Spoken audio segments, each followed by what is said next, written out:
ท่านผู้ชมในเคารพวันหยุดอำนาจ23สิงหาคม1975เป็น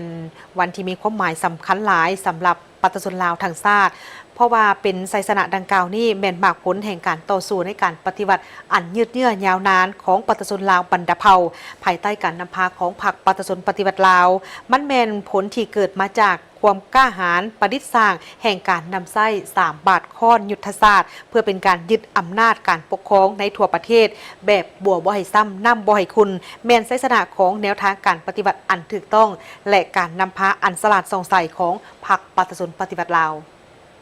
ดึงดูดเต้าโฮมเอากำลังได้อย่างหลวงลายในหมู่ข้าราชการสาวค้าขายพระสงฆ์สามเณรนับทั้งนายและพลทหารตำรวจเข้าร่วมกระบวนการต่อสู้ซึ่งขยายตัวเป็นกระแสฟ้องสูงสุดเช่นการลุกฮือขึ้นของกรรมกรไฟฟ้าเวียงจันทร์การลุกฮือขึ้นต่อสู้อย่างมันเหนียวทนทานขึ้นการลุกฮือขึ้นประกาศแยกตัวออกจากฝ่ายเวียงจันทร์ของกองทัพ102คำขวัญต่อสู้ของขบวนการแมนซุ่มใส่ทวงให้ขับไล่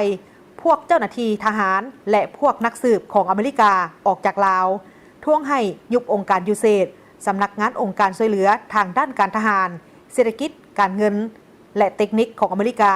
อยู่เวียงจันทร์และแห่งอื่นๆมาถึงท้ายเดือนสิงหาคม1975กองจักการปกครองและกองทหารฝ่ายเวียงจันทร์แต่ขันแขวงลงถึงขันหักฐานทั่วประเทศถูกลบล้างทั้งหมดอำนาจการปกครองปฏิบัติทุกขั้นได้สร้างตั้งขึ้นในทั่วประเทศวันที่1และวันที่2ธันวาคม1975กองประชุมใหญ่ผู้แทนประชาชนทั่วประเทศได้ไขขึ้นอย่างคึกคืนอยู่นครหลวงมิจันทร์มีตัวแทนของบรรดาสั้นคนชนเผ่าศาสนาผู้แทนของบรรดาองค์การจัดตั้งมหาชนผู้ทรงคุณวุฒิปัญญาชนและผู้แทนของกำลังประกอบอาวุธรวม246คนเข้าร่วมกองประชุมใหญ่ได้ตกลงรับร้องเอาการสละพระราชบัลลังก์ของราชาธิปไตยและสร้างตั้งระบอบสาธารณรัฐประชาชนขึ้นแทนกำหนดเครื่องหมายประจำชาติธงชาติเพลงชาติและภาษาทางการตกลงสร้างตั้งสภาประชาชนสูงสุดและรัฐบาลสาธารณรัฐประชาธิปไตยประชาชนลาวประธานสุภานุวงศ์ได้รับเลือกตั้งเป็นประธานประเทศทั้งเป็นประธานสภาประชาชนสูงสุด